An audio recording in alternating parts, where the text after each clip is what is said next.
Hello friends, कैसे हैं आप सब लोग। आई होप कि आप सब लोग बिल्कुल खैरियत से होंगे। और एक और नई वीडियो सीरीज़ में मैं आपको जो है वो वेलकम करता हूं। मेरा नाम है शर्जील रियाज। और इस वीडियो सीरीज़ में हमारा जो मोटिव रहेगा वो मोटिव ये रहेगा कि हम वर्जन कंट्रोल सिस्टम को सीखें, और उसमें स्पेशली हम गिट को सीखेंगे। ठीक है। अब वर्जन कंट्रोल सिस्टम और गिट दो मतलब इंटरचेंजेबली हम इनको बड़ा यूज़ करते हैं। बहुत सी जगह पे हमको वी सी एस भी कह रहे होते हैं, गिट भी कह रहे होते हैं, और दूसरी जो चीज़ें होती हैं। अब हम बेसिकली ये सीखेंगे कि यार हमें गिट को सीखने की ज़रूरत क्यों है, गिट और वर्जन कंट्रोल सिस्टम में क्या डिफरेंस है, क्या दोनों एक ही चीज़ें होती हैं, ऑल दो स्टफ। और आइए चलें स्टार्ट करते हैं सबसे पहले। ठीक है। अच्छा, गिट को सीखने के लिए आप में से हो सकता है कुछ लोग जो है वो गिट से फेमिलियर हों, कुछ लोग हों जो वर्जन कंट्रोल सिस्टम से भी फेमिलियर हों। तो उनके लिए बेसिकली, उनके लिए और आप दोनों के लिए जिस बुक को हम बेसिकली फॉलो कर रहे हैं इस पूरी कंप्लीट सीरीज़ के अंदर, वो बुक है learn version control with Git. अब यहाँ से जैसे कि आपको समझ में आ चुका है कि यार वर्जन कंट्रोल सिस्टम कुछ अलग चीज़ है और गिट थोड़ी सी अलग चीज़ है। अच्छा, दोनों का इंटरचेंजेबल भी बड़ा यूज़ होता है। तो हम आगे चल के देखेंगे कि यार वर्जन कंट्रोल सिस्टम खुद क्या है और उसके कितने टाइप्स हैं, ऑल दो स्टफ, और गिट बेसिकली क्या है। अच्छा, इस बुक को जो लिखा गया है वो टोबियस गुथर ने लिखा। वो, sorry if I am pronouncing wrong because he is a German guy working with a lot of startups over there. And वो अक्सर जो है मैंने उनको देखा है कि उनकी वीडियो कॉन्फ्रेंस वगैरह आ रही होती हैं गिट के ऊपर। वो काफ़ी ज़्यादा बात कर रहे होते हैं जिस बुक के ऑथर हैं, not only in Germany, all over the world wide वो बात इसके ऊपर कर रहे होते हैं। और बड़ी ही अच्छी बुक उन्होंने गिट के ऊपर लिखी हुई। उनके बहुत ज़्यादा आर्टिकल्स वगैरह भी हैं और ब्लॉग्स वगैरह भी हैं। तो ये बुक आप इजीली नेट से डाउनलोड कर सकते हो, कम्प्लीटली फ्री है, स्टेप बाय स्टेप कोर्स है। तो इसके ज़रिए एक बिगिनर जो है वो गिट को सीख सकता है।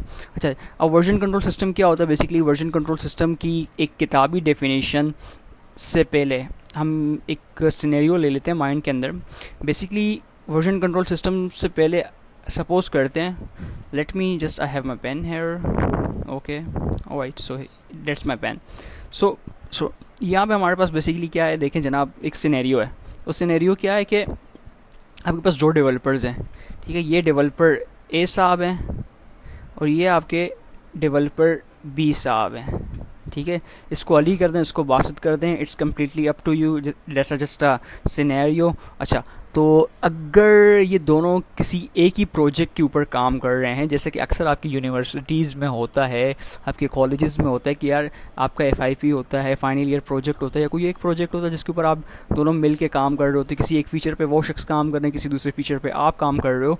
तो इन दोनों की जो होती है वो कोलैबोरेशन से एक सॉफ्टवेयर बनता है। ठीक हो गया। अगर इस बी वाले शख्स को इस ए वाले शख्स की फ़ाइलें चाहिए, तो ये बेसिकली क्या करेगा कि यार ये ए वाला बंदा क्या करेगा, USB के अंदर फ़ाइलें वगैरह डाल के इस बी वाले बंदे को देगा। सेम इट इज़ इसी तरह बी वाला बंदा ए वाले को भी अपनी फ़ाइलें USB के थ्रू ट्रांसफ़र करेगा। ठीक हो गया। ये बिल्कुल ही एक अनप्रोफेशनल वे है। ये बहुत पहले होता था जब तक आपके पास वर्जन कंट्रोल सिस्टम नहीं आया हुआ था। ठीक हो गया। अब वर्जन कंट्रोल सिस्टम आने के बाद बेसिकली क्या कर सकते हैं कि यार ये क्या है, ये बेसिकली एक सॉफ्टवेयर है, यूटिलिटी है, जो ट्रैक करता है और मैनेज करता है चेंजेस को इन अ फाइल सिस्टम। यानी कि ये हमारी एक एप्लीकेशन है, सही है, इसमें कुछ लाइंस का कोड लिखा हुआ है। ठीक हो गया। ये शुरू की दो लाइनें ए डेवलपर ने लिखी हैं, शुरू की और आखिरी की ए जो लाइन है वो बी डेवलपर ने लिखी है। अच्छा, जब ए डेवलपर ने काम यहाँ तक कंप्लीट कर दिया, उसने अपने चेंजेस वगैरह को सेव कर दिया, तो गिट बेसिकली क्या करता है, वर्जन कंट्रोल सिस्टम बेसिकली क्या करता है, उसकी इन चेंजेस को भी ट्रैक कर रहा होता है। यानी कि वो ये हमें ये भी बता देगा कि यार ये जो फाइलें हैं, ये जो चेंज किए ये ए ने किया है, ये चेंज किसने किया, ये बी ने किया है। तो बेसिकली क्या है यार, ये देखें जनाब, ये आपके पास एक सॉफ्टवेयर यूटिलिटी है जो कि आपके चेंजेस को ट्रैक करता है आपकी फाइल सिस्टम के अंदर। इसका सिंपल सा ये मतलब है कि यार जैसे कि आपको ये कोड लिख रहे हो, कोड को आपने थोड़ा सा भी मॉडिफाई कर लिया, वो ट्रैक हो रहा होता है, वो शुरू से लेके आखिर तक ट्रैक हो रहा होता है। एक प्रोजेक्ट शुरू से लेके आखिर तक ट्रैक हो रहा होता है अगर हम उसको वर्जन कंट्रोल सिस्टम के हवाले कर देते हैं। ठीक हो गया। अच्छा, इसको हम, आई थिंक कि ये कॉन्सेप्ट आपकी समझ में आ चुका होगा कि हमें इसकी नीड क्यों पड़ी। ए और बी वाली जो मैंने कहानी आपसे जो अभी थोड़ी देर पहले अर्ज़ की, कि अब वर्जन कंट्रोल सिस्टम का जो दूसरा हमें फ़ायदा हुआ कि अब ए और बी को USB के बजाय देने के बजाय एक और काम ये कर सकते हैं, ए और बी अपना कोड जो है एक लोकल सॉरी एक सर्वर के ऊपर, एक सेंट्रल सर्वर या एक डिस्ट्रीब्यूटेड सर्वर के ऊपर यहाँ पे आके डिप्लॉय कर सकते हैं, जिससे क्या करेगा कि ए वाला बंदा भी यहाँ से कोड उठा सकता है, बी वाला बंदा भी यहाँ से कोड उठा सकता है। बी वाले बंदे को ए का कोड चाहिए तो बी वाला बंदा यहाँ से कोड उठा सकता है, क्योंकि ए वाले ने यहाँ सबमिट किया, ए वाला सेम एड्रेस बी का भी उठा सकता है। या उन्होंने क्या किया कि फाइल शेयरिंग जो थी ना, हमारे पास जो डायरेक्टरी वगैरह शेयर कर रहे थे, वो इन्होंने एक सेंट्रल सर्वर के ऊपर डिप्लॉय कर दिया। ठीक हो गया। तो ये आपके पास बेसिकली क्या है, गिट के बहुत से फ़ायदे हैं यार। मैं आपके फ़ायदे अगर गिनवाने पे आऊँ ना तो फ़ायदे नहीं ख़त्म होंगे, मैं आपको ये बात बता रहा हूँ। तो जैसे कि आपको पहली चीज़ समझ में आ गई कि ये ट्रैक कर रहा होता है और मैनेजेस कर रहा होता है चेंजेस के अंदर। अच्छा, इसको हम लोग रिवीजन कंट्रोल और सोर्स कंट्रोल सिस्टम भी कहते हैं, क्योंकि अगर सपोज़ करें कि हमारे पास एक फ़ाइल है, ठीक है, ये इसकी वर्जन 1 फाइल है, ठीक है, वर्जन 1 है, ऑलराइट। तो मैंने इस पर कोड लिखा, चेंजेस किया, करते कराते मैं एक और फाइल मेरी बन गई जो मेरी वर्जन 4 की फ़ाइल है, ठीक है, और इसके ऊपर मेरा कुछ कोड लिखा हुआ है। ये फ़ाइल बेसिकली इसी से बनती हुई है, लेकिन वर्जन 1 से लेकर वर्जन 4 तक सारी चीज़ें हमारे पास जो हैं वो हमारे गिट रिपोजिटरी के ऊपर पड़ी हुई हैं। तो मैं कभी भी किसी भी वर्जन के अंदर स्विच करके उसको रिवाइज़ कर सकता हूँ, उसको चेंजेस कर सकता हूँ, उसको पढ़ सकता हूँ। तो ये भी हमारे पास बेसिकली जो हम इसके ऊपर कर सकते हैं बेसिक। और वर्चुअल कंट्रोल सिस्टम हमारे पास क्या होता है कि यार मैनेजमेंट कर रहा होता है डॉक्यूमेंट्स की, कंप्यूटर प्रोग्राम्स के। अच्छा, ये बात आप मेक श्योर करें कि यार वर्जन कंट्रोल सिस्टम ना आपके पास एक तरह का ऑलराउंडर है। ये ना सिर्फ आपके सिर्फ कोडिंग फाइल्स को हैंडल कर सकता है, या आपकी टेक्स्ट फाइल को भी हैंडल कर सकता है, आपके वर्ड के डॉक्यूमेंट्स को भी हैंडल कर सकता है, आपके पिक्चर्स को भी हैंडल कर सकता है। ये बेसिकली चेंज को ट्रैक करता है। जैसे कि मेरे पास ये लाइन का कोड है, ठीक है, मैंने इस लाइन के ऊपर चेंज कर दिया। शुरू में जो ये स्नैपशॉट लेगा ये पूरे लाइन का लेगा, बाकी जो ये ट्रैक कर रहा होगा जहाँ पे चेंजेस आएंगी वहाँ पे ट्रैक करेगा, अदरवाइज़ बाकी सारी चीज़ों को ये छोड़ देगा। ठीक हो गया। उसके अलावा आपके पास क्या है कि यार ये कोलैबोरेशन के लिए भी बड़ा यूज़ होता है। तो यहाँ पे देखिए मैंने आपको ये क्या एग्जांपल दी थी, मैंने ए और बी डेवलपर वाली जो एग्जांपल दी थी, तो ये कोलैबोरेशन की एग्जांपल है, यानी कि एक से ज़्यादा लोग किसी एक प्रोजेक्ट पे काम करें तो अपने डेटा को एक्सचेंज कर सकते हैं ईजीली। अगर उसको सेंट्रल सर्वर के ऊपर डाल दें या उसको डिस्ट्रीब्यूटेड सर्वर के ऊपर डाल दें, आई नो दैट सम थोड़ी सी जो है वो कंफ्यूजिंग ज़रूर हैं, लेकिन by the passage of time जब हम इस कोर्स के अंदर मज़ीद आगे डीप डाइव करेंगे तो आपको ये सारे कॉन्सेप्ट जो हैं वो क्लियर होते जाएंगे। ठीक है, अभी के लिए आप इतना समझ लो कि जहाँ भी मैं कह रहा हूँ कि यार सेंट्रल जो है ना वर्जन कंट्रोल या डिस्ट्रीब्यूटेड वर्जन कंट्रोल, तो बात एक ही है, वो वर्जन कंट्रोल को ही आप उसको समझें। ठीक हो गया। अच्छा, वर्जन कंट्रोल किस चीज़ को ट्रैक कर सकते हैं यार, आप किसी चीज़ को ऐड करो तो उसको भी ट्रैक करेगा, किसी चीज़ को डिलीट करो तो उसको भी ट्रैक करेगा, किसी चीज़ को मॉडिफाई करो तो वो उसको भी ट्रैक करेगा। ये मेरी फाइल है, इसको मैंने बनाया, वर्जन सिस्टम इसको ट्रैक कर रहा है, इसके ऊपर मैंने मॉडिफिकेशन की, इसको भी ट्रैक कर रहा है, इसको मैंने डिलीट कर दिया, इसको भी जो है वर्जन कंट्रोल सिस्टम बेसिकली क्या कर रहा है, वो ट्रैक कर रहा है। तो अच्छा, लास्ट जो पॉइंट हमारे पास है कि यार repository is a VCS term. Repository एक VCS की ट्रम है, वर्जन कंट्रोल सिस्टम की ट्रम है, जिसका मतलब ये होता है कि यार ये डिस्क्राइब करता है किसी ट्रैकिंग फाइल सिस्टम को। ठीक है ना, यानी कि ये मेरी एक फ़ाइल की डायरेक्टरी है, ठीक है ना, तो ये इसके अंदर मेरे फाइल के कोड वगैरह पड़े हुए हैं और ये मैंने वर्जन कंट्रोल सिस्टम के हवाले कर दिया पूरा फोल्डर, तो ये पूरा मेरा क्या बन जाता है, एक रिपोजिटरी बन जाती है, जिसको हम शॉर्ट में रैपो कहते हैं। ठीक है ना, या हम इसको शॉर्ट में क्या कहते हैं, रैपो। ठीक है, तो रेपो का मतलब रिपोजिटरी होता है, रिपोजिटरी का मतलब आप फोल्डर ले सकते हो, लेकिन वो फोल्डर जो गिट के हवाले है। ठीक हो गया। अब डेटाबेस की तरह भी हम वर्जन कंट्रोल सिस्टम को ले सकते हैं। कैसे जनाब हम डेटाबेस की तरह वर्जन कंट्रोल सिस्टम को ले सकते हैं यार, जनाब वर्जन कंट्रोल सिस्टम को हम डेटाबेस की तरह इस तरह से ले सकते हैं कि ये शुरू से लेके, जैसे कि मेरे पास एक मेरा इनिशियल वर्जन है वर्जन 1 एक सॉफ्टवेयर का, जाते जाते जनाब वो वर्जन 6 तक पहुंच चुका है। वर्जन 1 से लेके वर्जन 6 तक का जितना कोड है ना वो इसके अंदर पड़ा हुआ, वर्जन कंट्रोल सिस्टम के अंदर पड़ा हुआ है। ठीक है, तो मैं कभी भी जाके वर्जन 4 के कोड को भी देख सकता हूँ, उसको चेंज कर सकता हूँ, वर्जन 5 के कोड भी डायरेक्ट चेंज कर सकता हूँ। मैं चाह रहा हूँ कि मेरा प्रोजेक्ट जो इस टाइम वर्जन 6 के ऊपर है, नहीं इसके अंदर मिस्टेक्स हो गई हैं, मैं चाह रहा हूँ मैं वर्जन 5 पे वापस डाइवर्ट कर जाऊँ। तो उसके लिए मेरे पास सिंपल सी छोटी सी कमांड होगी, इसको हम कहते हैं गेट चेकआउट। वो लिखेंगे तो हम डेफिनेटली जो है वो वर्जन 5 पे भी कर जाएंगे। ठीक है, प्रोसीड कर जाएंगे। और भी बहुत सी इसमें चीज़ें होती हैं, तो इसको हम डेटाबेस की तरह भी लेते हैं, क्योंकि ये सारी चीज़ों को ट्रैक कर रहा होता है और उसकी जो है ना वो एक तरह की फाइलें वगैरह बन रही होती हैं, सब चीज़ों को ट्रैक कर रहा होता है। अब देखें वर्जन कंट्रोल सिस्टम की एक टाइमलाइन है। वर्जन कंट्रोल सिस्टम की बेसिकली क्या टाइमलाइन है, वर्जन कंट्रोल सिस्टम में जैसे कि आपके पास टाइम होता है, प्रोजेक्ट होता है, वर्जन कंट्रोल खुद है। जैसे कि मेरे पास यहाँ पे 10/7/2013, 10/9/2013, 10/12/2013।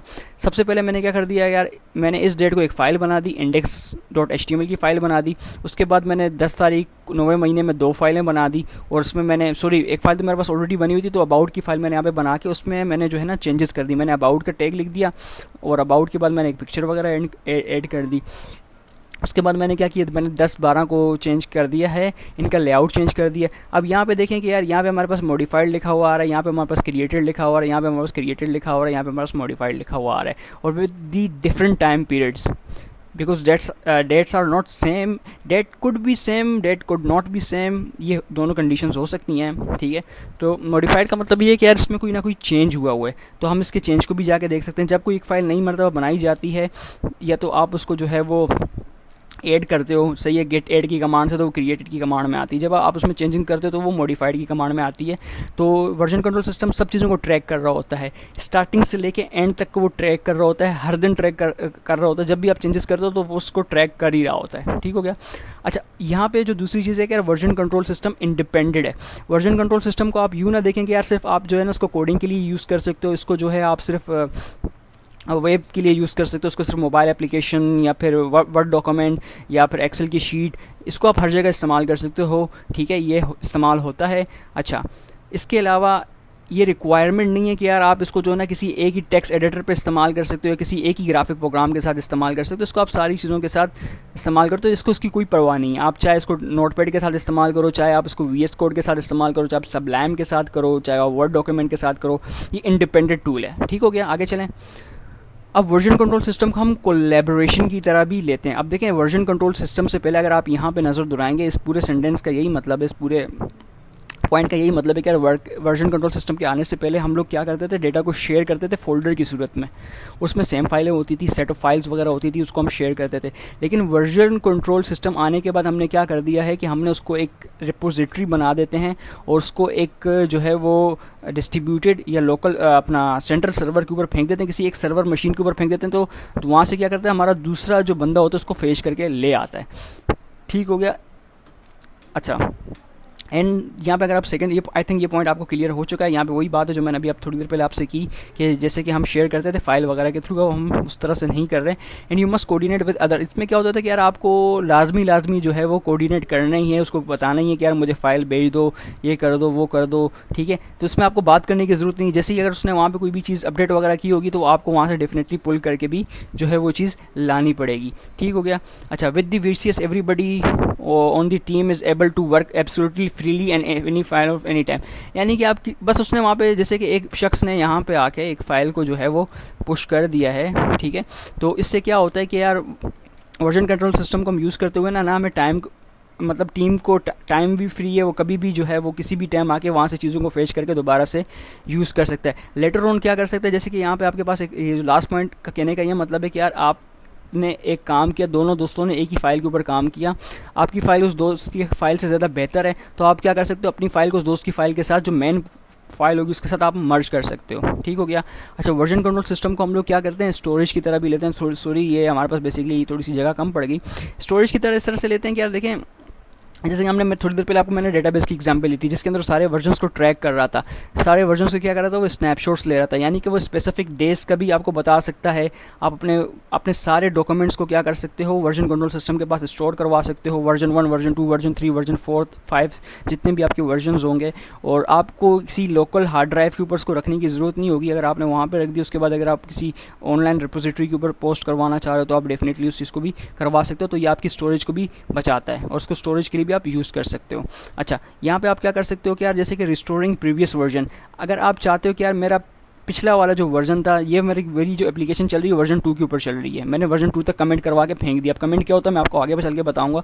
मैं चाहता हूँ नहीं यार, इस वर्जन के अंदर बड़े मसले हैं, मुझे वापस से वर्जन 1 के अंदर जाना है, तो मैं क्या कर सकता हूँ, ईजिली इसके ऊपर चेकआउट कर सकता हूँ, यानी वर्जन 1 के ऊपर दोबारा से जाके उसी को चला सकता हूँ। ये फैसिलिटी भी मुझे जो है वो वर्जन कंट्रोल सिस्टम के अंदर मिलती है। अच्छा, इसके अंदर हमारे पास बेसिकली क्या होता है कि यार हम अंडरस्टैंड कर सकते हैं कि यार क्या हो रहा है। जैसे कि यहाँ पे लिखा हुआ, every time you save a new version of your project your VCS requires you to provide a short description of what has change. यानी कि मैंने एक कोड को यहाँ पे ला के इस लाइन को चेंज कर दिया है और जब भी मैं इसको कमेंट करूँगा तो वो मुझसे पूछेगा कि यार आपने यहाँ पे क्या चेंज किया है। वो मुझसे एक मैसेज पूछेगा, मैसेज शुड बी मीनिंगफुल, ठीक है। ऐसा मैसेज नहीं होना चाहिए जो कि मीनिंगफुल ना हो, तो इससे अगले डेवलपर को पता पड़े कि यार यहाँ पे बेसिकली ये काम किया गया है, ठीक है। और यहाँ पे जैसे कि आपके पास ये होता है कि यार किसने क्या चेंज किया उसके ऊपर उसका नाम और मैसेज दोनों आ रहे होते हैं। According additionally it is a code in text file, you can see what exactly was change first content file in the file content. यानी कि आपको ये भी बता देता है कि यार आपकी फ़ाइल नंबर 1 एली फाइल थी, ये फाइल जो अभी आप बन के आई है इसमें कहाँ किस लाइन के ऊपर चेंज आ रहा है, यानी दोनों को कंपेयर करके भी आपको बता देता है। ठीक है, अच्छा इसको ना आप एज अ बैकअप के तौर पे भी ले सकते हो। एज अ बैकअप के तौर पे किस तरह से ले सकते हो, वैसे गेट आपके पास जो होता है वो बैकअप के तौर पे वैसे इस्तेमाल नहीं होता, लेकिन हम इसको फिर भी इस्तेमाल कर सकते हैं। देखिए इसका सिंपल सी फ़िलासफ़ी है, जब भी आपके पास कोई ना कोई आप किसी प्रोजेक्ट के ऊपर काम करते हो, आप इसको ऑनलाइन रिपोजिटरी के ऊपर फेंकते हो या किसी भी सर्वर के ऊपर फेंकते हो, तो उस ये समझ कर सर्वर ये हमारे पास डेवलपर्स हैं, इन सही है, इन सब ने क्या किया है उस एप्लीकेशन की कॉपी अपने लोकल सिस्टम के ऊपर यूज़ कर लिया। अब सपोज़ करते हैं कि यार हमारा ये सर्वर अब बैठ गया, ठीक है ना, इस सर्वर पे वो है नहीं, तो मैं इनमें से किसी भी यूज़र को जो है वो एज अ सर्वर काउंट करके उसको चला सकता हूँ। तो इससे हमें फ़ायदा क्या होगा कि यार हमारे पास जो हमारी कॉपीज़ होती हैं वो चारों यूज़र तक या चारों डेवलपर्स तक पहुँची होती हैं। अगर हमारा सर्वर खुदा ना खास्ता किसी वजह से जो है वो क्रैश कर भी जाए या किसी की हार्ड ड्राइव क्रैश कर भी जाए, तो भी क्या होता है कि यार दूसरे के पास वो चीज़ एक्यूरेट एग्जैक्टली उसी फॉर्म में पड़ी होती है, बिल्कुल सही फॉर्म में पड़ी होती है। अगर उस बंदे ने मतलब अगर चेंजेस वगैरह किए होंगे तो तब भी पता पड़ ही जाना है। तो हम क्या कर सकते हैं कि दूसरे बंदे को भी जो है वो एज आ सर्वर बना के यूज़ कर सकते हैं। ठीक हो गया, ऑलराइट। तो अब हम बेसिकली क्या पढ़ने लगे हैं, हम बेसिकली अब ये देखने लगे हैं कि यार हमारे पास वर्जन कंट्रोल सिस्टम कितनी टाइप के होते हैं, कितने तरह के वर्जन कंट्रोल सिस्टम हमारे पास आते हैं। तो बेसिकली मेनली तो हमारे पास 2 तरह के वर्जन कंट्रोल सिस्टम होते हैं, लेकिन अभी हम देख लेते हैं कौन कौन से होते हैं। लेकिन अब हमारे पास जो वर्जन कंट्रोल सिस्टम काफ़ी ज़्यादा मार्केट में यूज़ हुए हैं, जिनमें हमारे पास VSS है, SNV है और गेट है। इसको जो है वो गिटहब थोड़ा सा डिफरेंट होता है, उसको हम देख लेंगे क्या होता है बेसिकली। तो हम देख लेते हैं कि सबसे पहले VSS क्या होता है। VSS बेसिकली क्या होता है, माइक्रोसॉफ्ट का विजुअल सोर्स सेफ था। ये भी आपके पास क्या करता था कि वर्जन कंट्रोल सिस्टम के तौर पे इस्तेमाल होता था, लेकिन ये छोटे टीम्स के लिए, छोटे कामों के लिए तो बहुत अच्छा जो है ये काफ़ी ज़्यादा चल रहा था। लेकिन इसमें जो सबसे बड़ा मेजरली ड्रॉबैक ये आ गया था, जैसे कि अगर इसके अंदर मैं कोई कोड कर रहा हूँ, कोड करने के बाद जो है वो एक फ़ाइल के ऊपर मैं काम कर रहा हूँ, सपोज़ करते हैं कि यार ये मेरी जो है वो एक जो है वो लेट्स से कि लॉगिन का पेज है, मैं इसके ऊपर काम कर रहा हूँ, ठीक है। तो login.js है, तो इसको मैंने क्या कर दिया, मैं क्या कर सकता हूँ, इसको मैं लॉक कर देता हूँ, ठीक है। लॉक करने के बाद ये क्या होता है कि यार इस पर कोई और दूसरा बंदा काम नहीं कर सकता, ठीक है। तो इससे आपका डेवलपमेंट प्रोसेस क्या हो जाता है, वो काफ़ी ज़्यादा स्लो हो जाता है। तो इस वजह से ये जो है वो अब डेप्रिकेटेड हो गया, बहुत से मतलब ये इस्तेमाल नहीं हो रहा होता। अब इसकी जगह जो है वो गिट ने ले ली है मेजरली, ठीक है। अब ये हमारे पास आउटडेटेड हो चुका है, ठीक है। अब उसके बाद हमारे पास है SVN आया, ठीक है। यहाँ स्पेल मुझसे थोड़ी सी गलत हो गई है, यहाँ आप इस चीज़ को देख लेना। SVN ये हमारे पास बेसिकली SVN है, ठीक है। SVN हमारे पास एब्रीवेशन, जैसे कि ये हमारे पास है बेसिकली अपाची सब विजन का। इसको ये हमारे पास जो है वो सेंट्रलाइज्ड जो है वो रिपोजिटरी सिस्टम है, ठीक है। अब ये बहुत अच्छा था, इसमें अनलॉक करने वाली कोई कहानी नहीं थी, लेकिन यहाँ पे सिर्फ मसला तब आता था जब आपके पास अगर इंटरनेट का कनेक्शन अवेलेबल नहीं होगा तो आप तब तक कमिट नहीं कर सकते, और जब तक आप कमिट नहीं करोगे तब तक चेंजेस वगैरह होंगे नहीं। तो ये इस वजह से भी जो है वो इसमें एक सबसे बड़ा ड्रॉबैक इस तरह से था कि यार ये जो था हमारे पास वो सेंट्रल वर्जन कंट्रोल सिस्टम था, जब तक आपके पास इंटरनेट की अवेलेबिलिटी नहीं होगी आप इसमें किसी तरह का कोई भी कमेंट वगैरह नहीं कर पाओगे। तो उसके बाद जो हमारे पास जो मोस्ट मेजरली जो अब वर्जन कंट्रोल सिस्टम हमारे पास यूज़ हो रहा है वो है गिट। गिट बेसिकली क्या है, ये किस चीज़ की फ़िलोसफी को यूज़ करता है, ये आपके पास डिस्ट्रीब्यूटेड वर्जन कंट्रोल की जो है वो वर्जन कंट्रोल सिस्टम की फ़िलोसफी पे जो है वो अमल करता है। इसमें आपको इंटरनेट की कोई सचेस इतनी ज़्यादा नीड नहीं होती जब तक आप जो है वो रिमोट सर्वर के ऊपर उसको डिप्लॉय नहीं करो। As long as you are working with your local repository and local machine you are fine, ठीक है। आपको कोई मतलब इस चीज़ की सचेस इतनी ज़्यादा ज़रूरत नहीं है, और जैसे ही आपको इंटरनेट का कनेक्शन मिलता है आप रिमोटली भी जो है वो आगे जो है वो पुश अपनी चीज़ों को कर सकते हो। तो अनलाइक सेंट्रल रिपोजिटरी आपको जो है वो डिस्ट्रीब्यूटेड में जो है वो सचेस इंटरनेट की इतनी ज़्यादा ज़रूरत इस तरह से नहीं पड़ती। हाँ, अगर आपको जो है वो रिमोटली भेज रहा हूँ तो डेफिनेटली वहाँ पे आपको उस चीज़ की ज़रूरत डेफिनेटली पड़ेगी, और हमारा मेन फोकस भी यही रहेगा कि हम जो है वो गिट को ही सीखें, version control system with Git. अब यहाँ पे मैं आपको सिर्फ वर्जन कंट्रोल सिस्टम बता रहा हूँ, मैं आपको गिट नहीं बता रहा अभी। अभी के लिए जो मैं ये सारा थ्योरेटिकल बातें आपसे कर रहा हूँ वो मैं वर्जन कंट्रोल सिस्टम के बारे में कर रहा हूँ। नेक्स्ट क्लासेस में हम बेसिकली क्या करेंगे, हम गिट की इंस्टॉलेशन करेंगे और गिट के ऊपर प्रोजेक्ट्स को डिप्लॉय करना और गिट के ऊपर जो दूसरी चीज़ें जो भी ऑपरेशन हम परफॉर्म कर सकते हैं उनको हम देखेंगे। ठीक हो गया। अब यहाँ हमारे पास दो मेन टर्म्स आ चुकी हैं यार, एक हमारे पास होता है सेंट्रल वर्जन कंट्रोल सिस्टम और एक हमारे पास होता है एक हमारे पास सेंट्रल वर्जन कंट्रोल सिस्टम होता है और दूसरा हमारे पास होता है डिस्ट्रीब्यूटेड। ठीक है ना। तो distributed version control system different होता है। अब देखते हैं कि हमारे पास जो है वो सेंट्रल वर्जन कंट्रोल सिस्टम हमारे पास किस तरह से होता है। जैसे कि आपके पास रिपोजिटरी है, ऑनलाइन सर्वर है, यहाँ से जो है मैंने कोई भी फाइल ली, उसको मैंने अपलोड किया अपनी वर्किंग डायरेक्टरी पर और मैं जब तक इसको कमिट नहीं मारूंगा चेंज परफॉर्म नहीं होगा। तो इसके लिए मुझे जो है वो किस चीज़ की ज़रूरत है कि यार मुझे इंटरनेट की ज़रूरत है। तो यहाँ पे बेसिकली इस चीज़ का सबसे बड़ा ड्रॉबैक क्या है, जैसे कि आप यहाँ पे पढ़ोगे it is not locally available, meaning you always need to connected to a network to perform any action. तो आपको यहाँ पे जो है आप इंटरनेट के मोहताज होकर रह जाओगे जब तक आपके पास इंटरनेट वगैरह नहीं है, तो इसमें ये मसला आपके पास रहेगा। Since everything is centralize, any case of the central server getting crashed और corrupt will result losing the entire data और प्रोजेक्ट। ठीक है। इसका मतलब ये कि यार जैसे कि सेंट्रली वहाँ पे कोई चीज़ पड़ी हुई है, एक ही टाइम पे अगर मैंने और मेरे दोस्त ने भी चेंजिंग कर दिया तो उसमें उस क्लैश वगैरह आ सकता है, जबकि गिट में ऐसा नहीं है। गिट में हमारी सारी चीज़ों को वो नोट कर रहा होता है। तो यहाँ पे अब हमारे पास बेसिकली क्या है जनाब, हमारे पास एक वर्जन कंट्रोल सिस्टम है जो कि डिस्ट्रीब्यूटेड है। यहाँ पे जैसे कि मेरे पास यहाँ पे हमारे पास दो टर्म्स यूज़ होती हैं, एक हमारे पास होती है पुल और एक होती है पुश। पुश का मतलब होता है कि अपनी रिपोजिटरी से सर्वर पर भेजना और पुल का मतलब होता है सर्वर की रिपोजिटरी से अपनी रिपोजिटरी यानी अपने लोकल होस्ट की रिपोजिटरी पर लेके आना। जैसे कि मैंने इसको जो है वो पहले पुल करके मेरी रिपोजिटरी पे आ गई, मैंने उसको अपडेट किया, अपडेट करने के बाद कमिट मारा। कमिट में हमारे पास एक मैसेज होता है जो कि आगे हम सर्वर पर भेजने के लिए चेंजेस परफॉर्म करने के बाद देते हैं। ठीक है। तो कमिट मारने के बाद जो है ना वो मेरी रिपोजिटरी पे बिल्कुल तैयार बैठा हुआ, यहाँ से मैंने इसको पुश करके सर्वर पर फेंक दिया। तो अब देखें कि ये हमारे पास कोई इसमें हमारे पास इंटरनेट की ज़रूरत नहीं है। यहाँ तक के पोर्शन को यूज़ करने के लिए, चेंजेस करने के लिए हमें इंटरनेट की ज़रूरत नहीं है। हाँ, यहाँ तक के पोर्शन के लिए हमें इंटरनेट की ज़रूरत है। तो जैसे कि यहाँ पे आपके पास लिखा हुआ है the system do not necessary ready on the centre server to store are. यहाँ पे बेसिकली क्या हो रहा होता है कि इस रिपोजिटरी के ऊपर ही जैसे कि यूज़र 1 है, यूज़र 2 है, यूज़र 3 है, तो यहाँ पे इसका अपना जो है वो सारी चीज़ें बन रही होंगी, यहाँ अपनी बन रही होंगी, अपनी बन रही होंगी, यहाँ से जो है वो लोकल रिपोजिटरी पे जो है वो जा रही होंगी। और यहाँ पे दूसरी चीज़ लिखी हुई है कि यार क्लोन करने का ये मकसद होता है कि यार हम जो है ना वो रिपोजिटरी से एक कॉपी यहाँ ले लेते हैं, एक कॉपी यहाँ ले लेते हैं, एक कॉपी यहाँ लेते हैं। तो जितनी कॉपी लें हम उन पर अपनी मशीन के ऊपर इंडिविजुअली काम कर सकते हैं, हमें उसके लिए जो है ना इंटरनेट की ज़रूरत नहीं होगी। और गेट आपके पास बेसिकली क्या है, गेट आपके पास एक डिस्ट्रीब्यूटेड वर्जन कंट्रोल सिस्टम है। अच्छा, यहाँ पे आपके पास जो है वो जैसे कि लिखा हुआ every programmer maintains a local repositories on which is actually the copy of the और clone the central processing repo. यानी कि हमारे पास जैसे कि हमारी रिपो है, ठीक है ना, इस सर्वर पे पड़ी हुई, हमने इसकी कॉपी बना के इस रिपोजिटरी की यहाँ पे कॉपी बना दी। अब हम सिर्फ हमारा काम इसको मेंटेन करना है। जब हम इसको करेंगे यहाँ पे तो ये ऑटोमेटिकली जो है अगर हम इसको चेंज करना चाहें तो हम इसको कर सकते हैं, लेकिन सच हमारा ज़्यादा मकसद जो है वो इस चीज़ को ही लेके चलना है। ठीक हो गया। अच्छा, यहाँ पे आपके पास जो दो टर्म्स थी जैसे कि पुल और पुश, तो यहाँ पे मैं आपको ऑलरेडी बता चुका हूँ कि यार पुल का मतलब क्या होता है, पुश का मतलब क्या होता है। पुल का मतलब ये होता है कि आप सर्वर से कोई रिपोजिटरी अपने पास कॉपी कर रहे हो, और पुश का मतलब ये होता है कि आप सर्वर पे कोई ना कोई अपडेट वगैरह भेज रहे हो। ठीक है। अच्छा, अब एडवांटेजेस आपके पास बहुत ज़्यादा इसके एडवांटेजेस हैं। एक तो आपको इंटरनेट की ज़रूरत नहीं है, आप जितना काम करना चाहो आप कर सकते हो।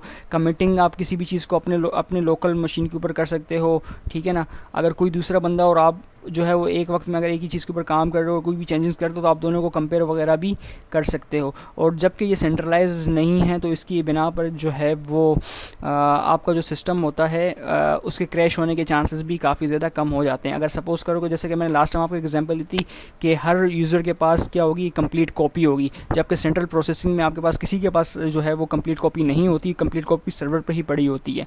तो यहाँ पे डिस्ट्रीब्यूटेड में हर एक के पास एक कॉपी होगी। अगर खुदा न खासा सर्वर क्रैश भी कर जाए तो आप किसी और यूज़र को भी जो है वो एज अ सर्वर बना के उसके साथ इस्तेमाल कर सकते हो। तो फ्रेंड्स, ये हमारे पास बिल्कुल जो है वो इन स्लाइड्स का एंड हो जाता है। ये हमारे पास बेसिकली जो है वो थ्योरेटिकल पार्ट था। अगर आपको इसके हवाले से किसी भी तरह की कोई भी कन्फ्यूजन है तो आप क्वेश्चन कर सकते हो, मैं डेफिनेटली उस चीज़ का आंसर कर दूँगा। और ये हमारा सिर्फ इंट्रोडक्शन पार्ट था। इसके बाद बेसिकली हम जो है वो गिट की इंस्टॉलेशन देखेंगे और गिट के अंदर हम किस तरीके से रिपोजिटरी वगैरह बनाते हैं और किस तरीके से सर्वर पे डेटा जो है वो पुश करते हैं, सर्वर से किस तरीके से क्लोनिंग करते हैं, सारी चीज़ें हम बारी बारी करके देखेंगे। आई होप कि आपको ये थ्योरेटिकल कॉन्सेप्ट जो है वो समझ में आया होगा। अगर आपको इस थ्योरेटिकल कॉन्सेप्ट के हवाले से जो भी हमने अभी डिस्कस किया है किसी भी तरह की कोई भी कन्फ्यूजन है, please let me know in the comment box. I will highly appreciate your comments. अगर आपको कोई सजेशन है तो आप वो भी दे सकते हो, क्वेश्चन है वो भी कर सकते हो। और तब तक के लिए मिलते हैं नेक्स्ट वीडियो में। अपना बहुत ज़्यादा ख्याल रखिएगा, दुआओं की दरख्वास्त है। अल्लाह हाफिज़, फ़ी अमान।